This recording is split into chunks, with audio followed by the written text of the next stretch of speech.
Sir మోకాల్లో ఒక సైడ్‌కి operation చేసుకున్నా, ఇంకో సైడ్‌కి చేయదలుచుకోలేను సార్. ఎందుకంటే మొత్తం ఇట్లా కాలే స్టిఫ్ అయిపోయింది. బెండే అయితలేదు. అయితే ఏందంటే షుగర్ వ్యాధి, బీపీ వ్యాధి, హార్ట్ వ్యాధులు ఉంటే గూడా ఒక్కొక్కసారి సర్జరీ చేయకుండా ఉంటది. పని నడిచినప్పుడు వరకు నడవండి. హోమియోపతి మీ పని లాగా చెయ్యదు. బండినే కొత్తది చేసేస్తది మొత్తం. మొత్తం రిస్టోర్ చేసేస్తాం బండిని. అట్లా ఉంటది homeopathy. Without any side effects. Surgery అసలు అవసరం ఉండదు మీరనుకున్నప్పుడు వరకు. మీకు సర్జరీ చేసుకోవద్దు అని ఉంటే, మీరు ఏ మందు తీసుకోకపోయినా మీరు నడుస్తారు.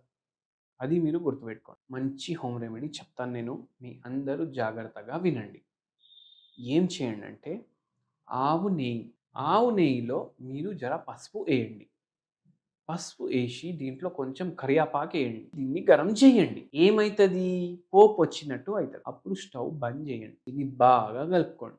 ఇది మీరు మోకాళ్ళకి అది అప్లై చేసి ఒక గంటన్నర 3, 4 గంటలు వదిలేసేయండి. జర రిలీఫ్ ఉంటది. దాంతో పాటు చాయ్‌లో మీరు పసుపు వేసుకొని తాగండి భాయ్. దాంతోటి మీకు రిలీఫ్ వస్తది. ఎందుకంటే దీంట్లో anti oxidant, anti inflammatory, analgesic, antibiotic ఈ 4 ప్రాపర్టీలు ఉంటాయి. వేరే వేరే దేశాలలో దీన్ని ఎట్లా కమర్షియలైజ్ చేయాలని చూస్తున్నారు. మీరు గూడా ఇట్లా చేసి చూడండి ఎట్లా అయితది.